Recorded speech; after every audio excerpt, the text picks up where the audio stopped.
Manchester United have threatened to walk away from the deal to sign Ligt. Leny Yoro has successful surgery on his foot, and McTominay to Fulham has stalled. These are some of the stories we will be discussing on this evening's video. But before we get into that, please do me one small favour. Smash a like on today's show. Let's try and see 1,000 likes on this episode. And if this is your first time watching, please do subscribe to the channel. We just hit 35k, which is an amazing achievement. So thank you to everybody. If you are new, make sure you get involved. It's completely free content. Everyone is welcome. Right, let's start the show off with some positivity then, shall we? Because everybody is worrying about Leny Yoro. Everyone was absolutely elated on the day that we signed Leny Yoro from Lille. It was probably the most happy I've been as a Manchester United fan in probably the last decade. The mood was mad. It was so good. And then 45 minutes of football later and he gets injured. But the positive story coming out from the club directly is that apparently Leny Yoro has now had successful surgery on his metatarsal injury. It says his rehabilitation starts now and he will be back to fitness in 3 months. So that's really positive. Obviously, it was devastating, wasn't it? Absolutely devastating to see the poor kid walking around in that leg boot with crutches. So sad. But yeah, 12 weeks until he'll be back. This has literally come out from the club itself. So Manchester United have put out this statement saying that his rehabilitation starts now and they look forward to seeing the young star back in 12 weeks. So there you go. Let's all wish Leny Yoro our best. Let's hope that he comes back and fulfills the potential that we all know he has. Unbelievable talent.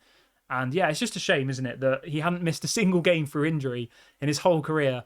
And he joins Manchester United. He plays on a terrible pitch in America on the pre-season tour and he gets injured. Like, we should really be questioning why we do these tours. And I mean, the answer is obvious. We do these tours because it's money, it's commercial. And in reality, it's not what's best for the players. We always get injuries when we go on these tours of America. Last year, it was Kobe Mainoo. Do you remember? Mainoo had an amazing game against Arsenal in pre-season and he gets injured and was out for like 3 months. And it's exactly the same thing that's happened to Leny Yoro. So I think they really need to take a long, hard look at, what's going on these tours and the pitches. And, some of them don't even have grass. It's like artificial pitches. Professional footballers shouldn't be playing on artificial pitches, especially if they get injured. But the positive there is that his surgery's gone well. He's in rehabilitation and he should be back on the pitch in 12 weeks, which isn't the end of the world. It's about 10 games. So let's wish him a speedy recovery. But moving on from that, I want to jump on over to Scott McTominay because the news coming out today this is coming from the Muppeteers, which is a very reliable Twitter account. He seems to get his information directly from the club. And he is reporting that Scott McTominay is now apparently willing to join Fulham. That's great. And he says that Erik ten Hag would be willing to sell Scott McTominay to be able to spend what he needs to move forward. Obviously, we know that we need to now sell to buy, and McTominay needs to go to get Manuel Ugarte. That's the situation we find ourselves in. So I know some people like McTominay, but I just don't really understand it. I think he seems like a good lad. He has the right attitude. He's from the academy. He works hard. He doesn't let his head drop. But quality-wise, would he get in the Man City team? No. Would he get in the Liverpool team? No. Tottenham team? Probably not. Newcastle team? Probably not. And if we aspire to be a team in the top 4, is McTominay good enough for that? No, I don't think so. He wouldn't even get in the Aston Villa team. They've just bought Onana and have got some other really good players in their midfield. So as much as I like McTominay as a person and I like his character and I like his attitude, I think it's time to move him on. And I think if it allows us to unlock the signing of Manuel Ugarte, then we should do it. And you know what? I actually really respect McTominay. He could stamp his heels in the ground and say, I'm not going anywhere. I like Manchester United. I want to stay here. I'll run down my contract. But this story this evening is saying that effectively he is willing to move and he's willing to go and join Fulham. But the only issue we have now is Sky Sports are reporting this evening that apparently Fulham are debating whether they'll even put in another bid. And I can't get my head around this, right? Fulham offered 17 million. Stupid offer. Then they offered 20 million plus add-ons. Again, stupid offer. And they're saying that they're not sure about bidding any more. Whilst at the same time, they've just paid £35 million, including add-ons, for Emile Smith-Rowe, who hasn't played football for like 2 years. He's been injured. And they've just given Arsenal 35 million for him. Then you move to the other side of London, and Chelsea have just agreed a deal with Atletico Madrid, £35 million plus add-ons for Conor Gallagher. And can you honestly tell me that Emile Smith-Rowe and Conor Gallagher are better than McTominay? don't think they are. Maybe by a little bit, but not 15, 20 million pounds better. So I think Fulham just need to cough up the money. 30 million pounds is the asking price, including add-ons, and I think that's a fair price. They're not going to find anything better anywhere else. And for a team like Fulham, McTominay would go there, he would start every week, and he'd probably be all right. But Fulham have no aspirations of being in the top 4. Like, their goal is probably not to get relegated, is the first goal, and the second goal would be a top 10 finish. That would be a successful season for Fulham, and McTominay can do that. He can help you achieve a top 10 finish, definitely. But anything more than that, I think, is debatable. So at the moment, it looks like this deal's gone a little bit quiet. Obviously, we'll wait and see. We'll wait and see whether this deal gets confirmed. I still think McTominay will go, to be honest, because he's only got 1 year left of his contract, and he's happy to move, as the Muppeteers has said. So, yeah, I'll keep you posted on that one. But then the same journalist this evening is also reporting about Matthijs de Ligt. Now, this is really, really interesting, and I want to get you guys' opinions on this, because that's something that we've always done on this show, is to get other people's opinions, right? And he is reporting this evening that apparently Manchester United are set to make another offer for Matthijs de Ligt, which is great. That's what we want. But apparently they will not pay the £42 million asking price. They won't do it, because that's what they're asking for up front. They want 42 up front plus add-ons. And Manchester United apparently have told Bayern Munich that they won't pay the £42 million, and they'd rather sign nobody than pay the £42 million. Now, some might say this is a bluff. I don't think it is, personally. I don't. Because all you have to think is, about a week ago, we had a £25 million bid rejected by Bayern Munich. We offered 25 million and they want 42.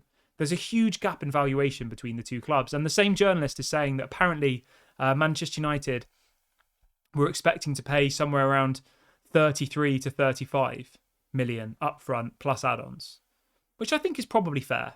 When you look at his injuries, when you look at he's on big wages, you look at the fact that Bayern Munich want to sell him. They've told him that he should leave. The player wants to leave. He wants to join Manchester United.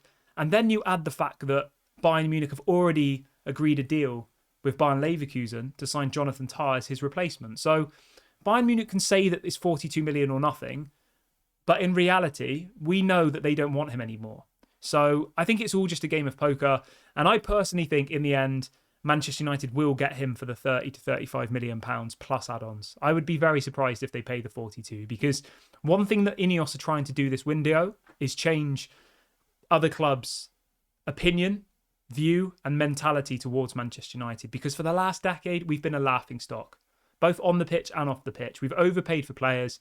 We've given out stupid wages. We've given injured players new contracts. Like, we've done that year on year on year.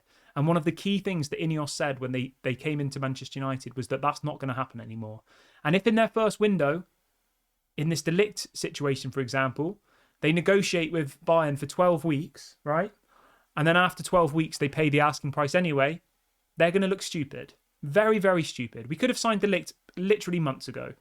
But Ineos have said, no, we want to wait. We want to get the price right. We think 42 million is too high, which I agree with. So they have to stick with it now, you know? Otherwise, people are going to be like, they're doing the same thing as what John Murtagh did, the same thing as what Ed Woodward did, you know? We spend a whole window negotiating for somebody only to pay what the team wanted on the first day anyway. And that can't happen. So I echo what this journalist is saying this evening, that, you know, Manchester United won't pay the asking price. They're not going to do it, and they're willing to walk away. Now, the only fear I have here is, as much as I agree with that standpoint, as much I agree with we can't be taken for fools in the market anymore, going into the season with our defensive options being Martinez, Johnny Evans, Maguire and Lindelof scares me. Let's be fair here. Those four centre-backs, Martinez, I think, is world class. I think he'd get in the Man City team. I think he'd get in the Arsenal team. I think he'd get in the Liverpool team. I genuinely believe that. But the other three, Maguire, Evans and Lindelof, I honestly think that they're bottom half Premier League centre-backs. Johnny Evans, arguably even a Championship centre-back. Lindelof, I think, bottom half. Maguire, bottom half. And that's not even an insult. Bournemouth are in the bottom half and they beat us 3-0 last season, you know? So just because I'm saying bottom half, that doesn't mean they're bad players. It just doesn't mean they're... None of them would get in the top four, would they? They wouldn't get in a Man City team, an Arsenal team, a Liverpool team, even a Newcastle team, even a Tottenham team. Tottenham have got Van de Ven and Romero. Like, both of those players are better than any of our centre-backs, apart from Martinez. Obviously, Yoro's injured, so that's why I'm not including him. But I obviously agree with their standpoint of, like, we're not going to accept less. You either accept our bid or we walk away, but we need to do something. But I want you to let me know, like, what's the magic number for you for Manchester United to buy De Ligt? And do you agree with that standpoint that they're not going to pay 42 million and they'll walk away if Bayern don't accept less? Would you do that, or do you think that's a risky route to go down? I'm going to wrap the video up here, guys. Thank you very much for watching this evening. I'll be back at 8:30 tomorrow morning. Have a great evening. Please make sure to smash a like before you leave. Subscribe to the channel if you're new. This has been Daily with Devil, and I'll catch you all later. Bye for now.